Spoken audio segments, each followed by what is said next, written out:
Today we're going to continue our series on the core concepts of the science of mind. And today we're going to talk about core concept number 9, immortality. Just to remind you that core concepts are the basic theories of how the universe works. We'll look at these from both the infinite perspective and from the human perspective. Remember, when we started this series, the first core concept that we talked about was that there is one. It is infinite. It is from the idea that we believe there is an infinite that everything that we talked about afterwards falls in alignment. It's a logical, natural progression.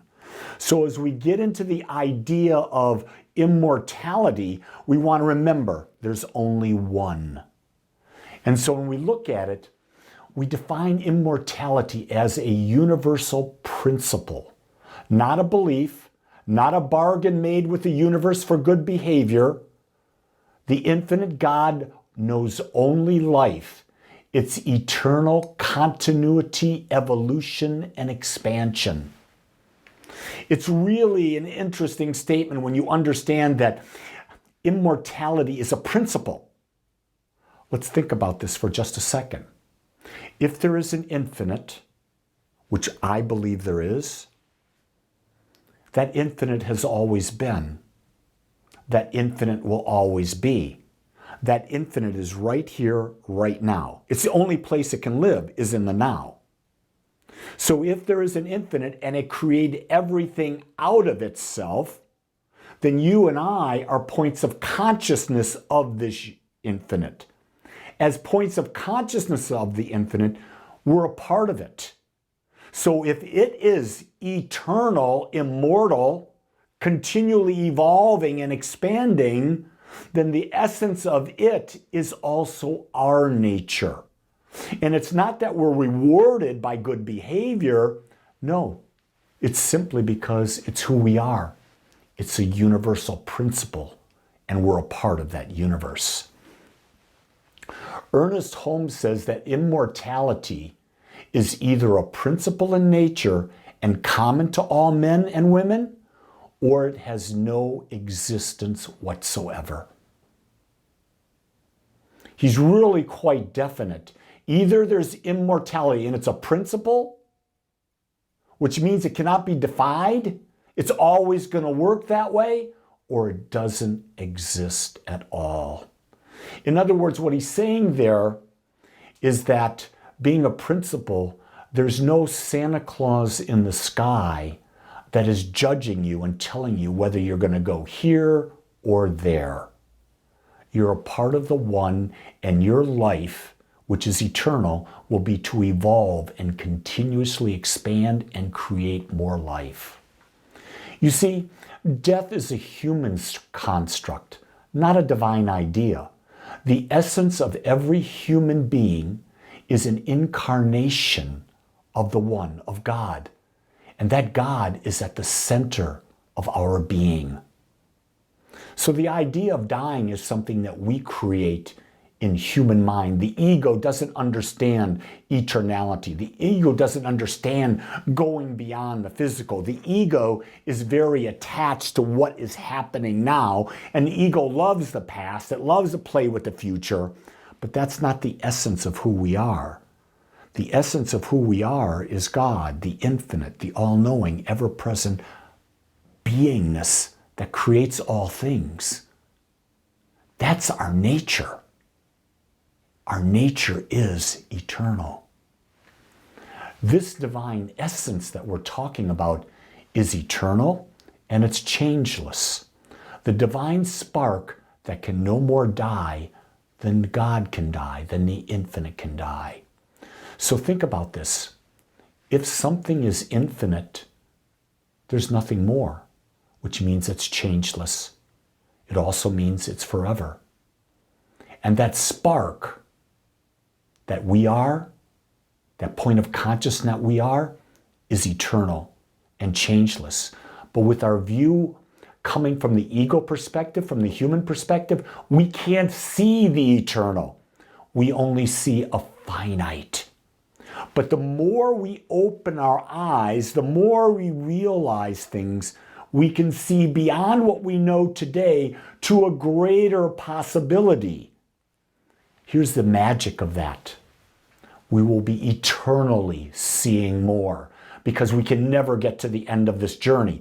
That's why the journey is about eternally becoming more. I love that. What an excitement that should give you. Because here's what happens for me.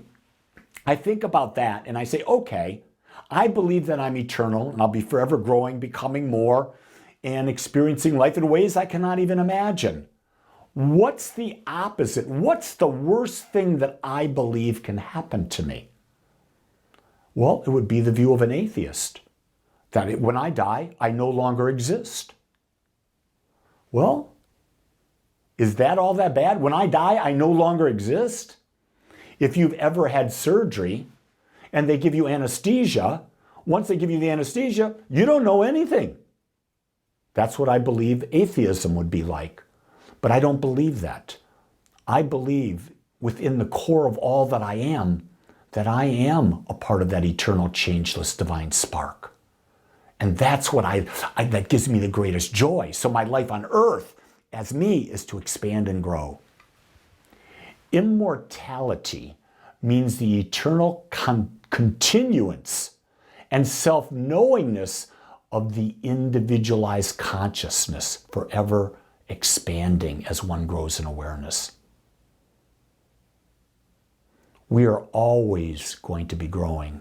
We're always going to be expanding. And I believe when we talk about the eternal continuance, that means that the point of consciousness that I am and that you are, it remains individualized and it continues to grow for eternity. So the essence of who you are, the essence of what you become, the awareness of what you become, you never lose it. You're continually expanding and building on that. Now, Lee in the next realm will not look like this Lee. He will not have the same personality, but there'll be an energetic about him, I believe, that is the same. I think a lot of people talk about soul groups. I don't know if it's true or not, but there are people that you meet that when you meet them, the energetic that they put out, you say, I've known them before. How is it that we're so in tune with each other? It's just one way of looking at it. I don't know that that's the truth. Within each of us is an irrefutable recognition that the present experience is only one spiral of an eternal journey toward the light. Something within us simply knows that it must be so. I love the idea that within us there's a spiral recognition of an eternal journey. It's not a linear journey, it's a spiral journey. At the core of all that I am, when I go into meditation, I know without a shadow of a doubt that I'm more than this physical body and I'm more than this ego. Here's the thing. Recently, I've had a person very close to me, my prayer partner, Marcia. She died in December. So it's a couple months. And what I do is I say this. I believe that when the body and the mind no longer serve the soul, that divine spark, and its ability to progress, the soul releases the body and the mind to go on with its journey. The soul is here for expansion. And when that expansion is complete, the body begins to deteriorate and then the soul releases it. I was talking with someone just on the phone before I got here to give you this talk.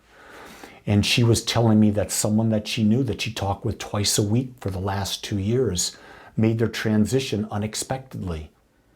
And I says, it really wasn't unexpectedly. The soul knew it was coming, but you didn't know what the soul wanted. You only saw an aspect of them that happened with your conversations. Because I truly believe, and this is quite a statement, that all death is suicide. I think that we die when we stop having the desire to create more. Some people do it in this way, other people do it in that way. There are infinite numbers of ways to die. But suicide, to me, is losing the desire to create. As long as we're creating, there's a zest for life. There's a juice within you. And I believe that you will have that and you will live that life fully as long as you've got the juice. That's what I believe. I don't know, what do you believe about that? I would love for you to write your comments. I would love to know what you believe. Because if I know what you believe, I can help get clarity for myself and get clarity for you. So whatever you have a question on about what we're talking about, put it in the comments. And I'll make sure I respond to it, either through a talk during the week or I'll respond through a written communication with you. So what I want to do with you right now is I would love for you to read this statement with me. And as you read it out loud with me, think about the words that we're saying together and see how they resonate with you.